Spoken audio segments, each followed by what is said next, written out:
Big Bangers, kita lanjutkan cerita mengenai Waru Home Care ya. Nah, Suster Winnie, jadi kalau dari kegiatan sehari-hari, kasus paling berat yang pernah ditangani oleh Waru apa aja? Banyak. Kita itu dari awal berdiri itu sudah menangani pasien-pasien yang koma, tidak bisa buka mata, dan tidak bisa lepas ventilator. Itu kita rawat sampai dalam waktu yang tidak ditentukan itu, pasiennya sekarang udah bisa jalan lagi. Itu dengan penyakit stroke. Jadi perawat seperti Suster Winnie ini ada pelatihan-pelatihan khusus penanganan pasien begitu? Iya, iya. Latar belakangnya sendiri sebenarnya sudah perawat ya? Ya, kita dari D3 keperawatan dan S1 keperawatan itu dengan basicnya gawat darurat dulu, itu pasti gawat darurat dan bantuan hidup dasar itu pasti.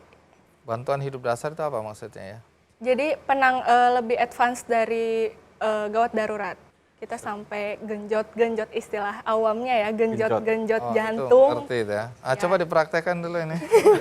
Atau saya aja ya. Good gitu, langsung lompat ya. Baik, jadi ini memang ditangani oleh orang yang ahli ya.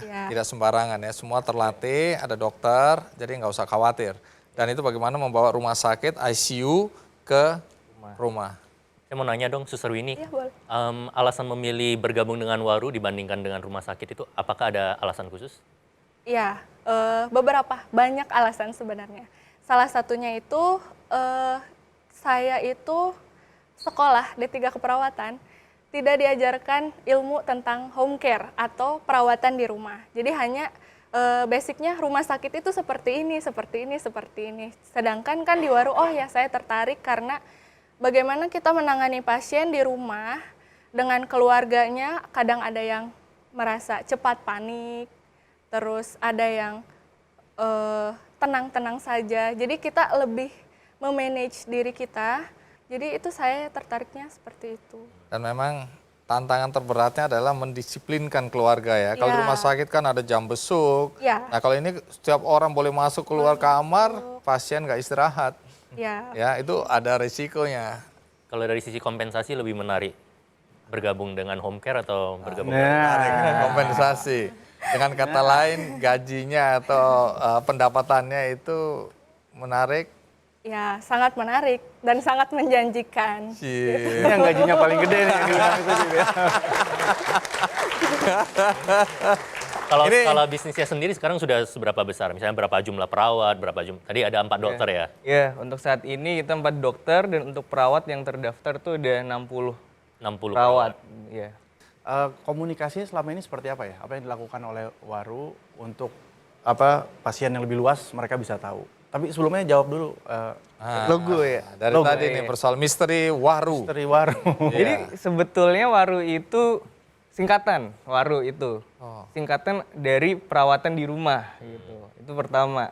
Dan kemudian bentuknya sendiri itu seperti daun waru. Daun waru itu sendiri bisa menjadi obat untuk penyakit. Dan itu kita gunakan juga, harapannya adalah Waru Home Care ini juga bisa memberikan kesembuhan pada kepada pasien dan keluarga pasien tersebut gitu. Kemudian bentuknya ini ada 2 tangan yang menyangga rumah gitu. Rumah dengan lambang palang merah gitu. Rumah dengan lambang palang merah ini menandakan bahwa rumah tersebut digunakan untuk fungsi sosial gitu. Karena kita dengan rumah kita berusaha menyembuhkan orang, dan tanda 2 tangan tersebut itu menandakan kita menunjukkan sisi keperawatan kita. Kita merawat ke pasien dan keluarga tersebut dengan sungguh-sungguh gitu. Panjang juga ya penjelasan. Dipikirin benar-benar. Dipikirin benar ya. Dan hijau warna kesembuhan. Oh iya, itu saya baru tahu. Terima kasih.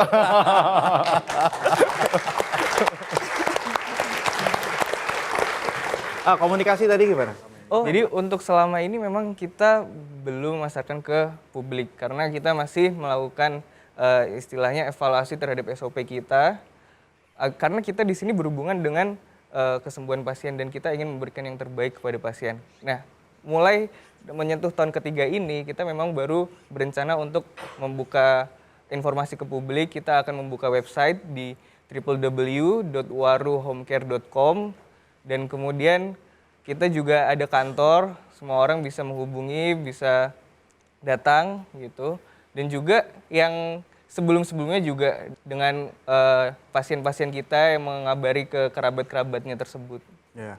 Jadi memang khusus untuk industri ini, Bang Andi dan teman-teman, itu biasanya bagian dari proses brand yang juga menjadi penting adalah komunikasi. Bagaimana mengkomunikasikan brand kita untuk konsumen. Tapi khusus untuk industri ini memang sebenarnya sebaiknya seperti itu. Karena industri seperti ini ketika ada penanganan yang salah dan segala macam, beritanya tersebar cepat. Dan tadi sudah ngobrol di belakang, memang 2 tahun ini kami sengaja dulu memastikan semua SOP kita benar semua. Nah itu bagus sekali.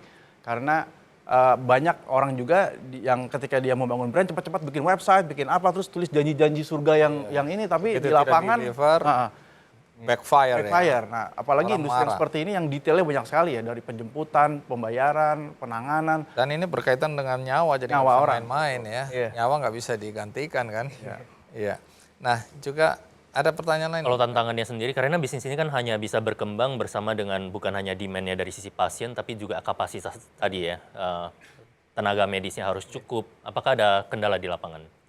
Untuk kendala sih, memang sumber daya manusia itu menjadi tantangan paling beratnya untuk kami. Karena kita pertama harus melakukan screening dari perawat, kemudian kita juga masih harus memberikan pelatihan kepada perawat tersebut.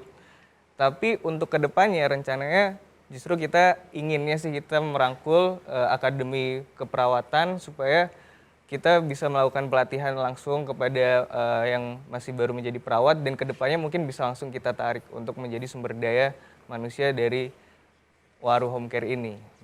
Iya menarik, karena kalau kombinasikan dengan tadi komentar dari Arto, kamu kan sudah rencananya membangun sebuah website, di mana tadi tantangannya dari sisi SDM juga masih bermasalah. Website ini bisa jadi komunikasi ke perawat juga nantinya, di mana profil-profil dari perawat yang sudah bergabung, misalnya tadi kan sudah ada 60 perawat ya.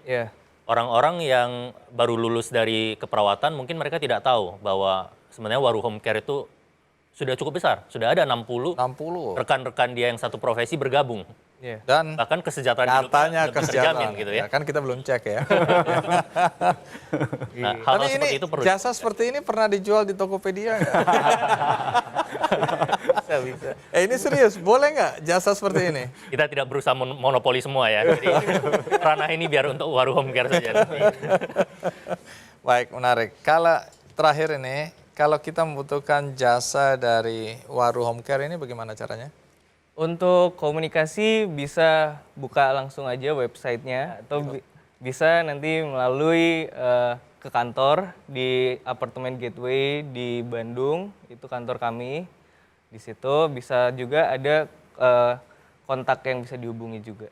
Kalau orang misalnya ada keinginan, oh bisa nggak untuk perawatan lansia? Karena ada orang tua di rumah sakit-sakitan, menerima jasa untuk perawatan lansia nggak? Iya, justru kedepannya juga memang saat ini kita masih fokus di intensif karena kita tahu juga demand-nya juga besar di situ. Tapi kedepannya kita juga ingin mengembangkan ke home care lain seperti home care lansia, kemudian home care untuk anak, seperti itu juga. Karena ya kita ingin mengembangkan dari hulu ke hilirnya juga. Oke, menarik. Sukses selalu. Satu hari kita nggak ketemu lagi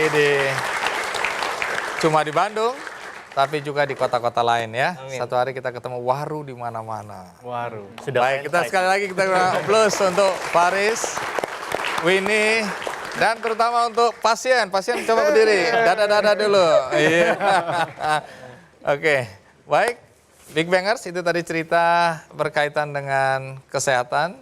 Teman-teman Waru melihat ada peluang bisnis yang menarik, tapi sekaligus juga pemberdayaan kepada para perawat yang punya mungkin talenta-talenta tapi tidak tertarik untuk masuk ke rumah sakit, tapi bisa bergabung dengan komunitas Waru ini, dan juga bagaimana memudahkan ya orang-orang untuk mendapatkan pelayanan kesehatan di rumah, karena banyak juga orang yang tidak ingin ke rumah sakit. Baik Big Bangers, berikutnya ada juga cerita mengenai anak-anak muda kreatif yang masih berkaitan dengan kesehatan. Siapa dia? Ikuti terus Big Bang Show, do more, do good, Big Bang.